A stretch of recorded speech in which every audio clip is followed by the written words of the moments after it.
स्वराज्य संवाद न्यूज, जनतेच्या हक्काचं व्यासपीठ. शिवाजीदादा आढळराव पाटील यांचा आज वाढदिवस आणि ह्या वाढदिवसासाठी सर्व पक्षातील मान्यवर मंडळी आणि सर्व सामाजिक, शैक्षणिक, क्रीडा सर्व क्षेत्रातील मान्यवरी आज इथे मोठ्या संख्येने उपस्थित आहेत. हे कार्यसम्राट खासदार कसा असावा हे शिरूर लोकसभेने दाखवलं होतं.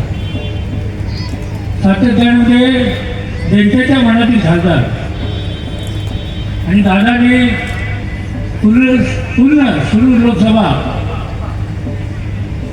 आपल्या कामाच्या जोरावर आणि शिवसेनेचा खासदार म्हणून पूर्ण महाराष्ट्रामध्ये ठसा उमटवला होता. आता काय झाले, आता बघतो आपण सांस्कृतिक मेजवानी सुंदर अशी दादांच्या चाहत्यांसाठी. खरोखर हा कार्यक्रम बघितल्यानंतर धार्मिक, सामाजिक, पारंपरिक असा सगळ्यांचा मेळ असलेला हा कार्यक्रम. दादा खरोखर खूप सुंदर कार्यक्रम आम्हालाही बघायला मिळाला. परंतु आता बघितलं तर आम्ही नेते झाले. आता तामिळनाडूमध्ये सुद्धा मुख्यमंत्री नेते होता, इकडे पण नेते झाले. परंतु सामाजिक क्षेत्रात अभिनय करून झालं नाही. सामाजिक क्षेत्रामध्ये कामच करावं लागतं, कार्य करावं लागतं. परंतु आता दुर्दैवाने काही गोष्टी होत असतात. आणि ज्या वेळेला आदरणीय एकनाथजी शिंदे साहेबांनी शिवसेना कोणीतरी घाण ठेवण्याचा प्रयत्न करत होता, तो सोडवण्यासाठी एक धाडसी पाऊल उचलला. त्यावेळेला आम्ही सर्व सोबत होतो.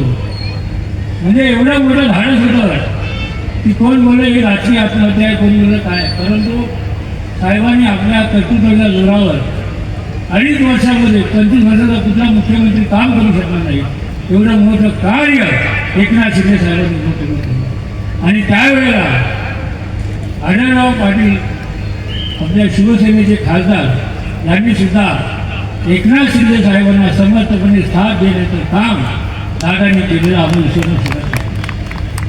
आम्ही गुवाहाटीवर आल्यानंतर दादांनी समोरूनच साहेबांना सांगितलं की साहेब मलाही तुमच्याबरोबर काम करायचं. त्यांच्यासोबत शरददादासोबतच सुद्धा. आणि मग युतीतून दादा लढले, आपण प्रयत्न केला.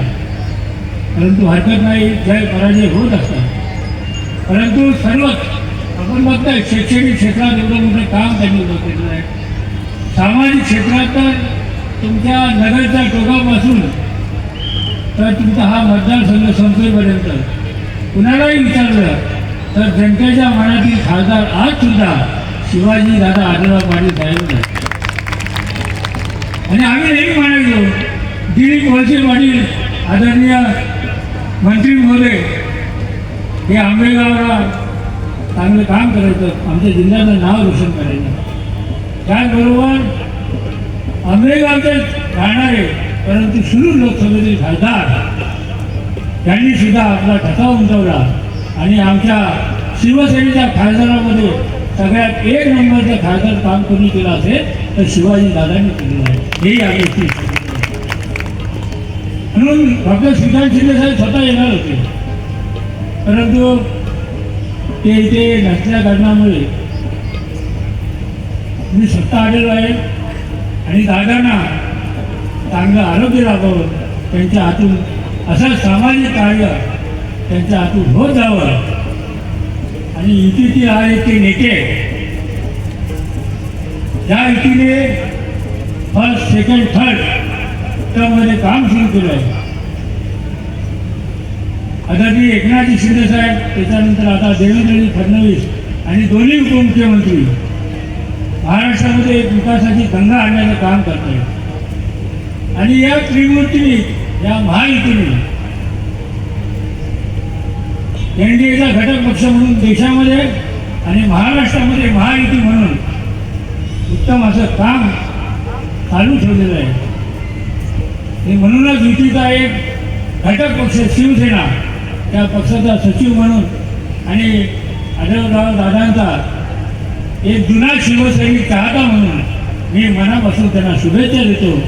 आणि दादा, आपण निरोगी आयुष्य आपल्याला मिळो, आपण शतायुषी व्हा आणि या महाराष्ट्र राज्याचे यशस्वी मुख्यमंत्री, विद्यमान उपमुख्यमंत्री, शिवसेना पक्षाचे मुख्य नेते आदरणीय एकनाथजी शिंदे साहेब आणि शिवसेना संसदीय पक्षाचे गटनेते डॉक्टर श्रीकांतजी शिंदे साहेब यांच्या वतीने व पूर्ण शिवसेना परिवाराच्या वतीने मी तुम्हाला मनापासून खूप खूप शुभेच्छा देतो आणि परमेश्वर आपल्याला बरोबर उदंड आयुष्य देवो आणि आपल्या हातून असंच सामाजिक कार्य घडत राहू ही ईश्वरची प्रार्थना करतो आणि थांबतो. जय हिंद, जय महाराष्ट्र.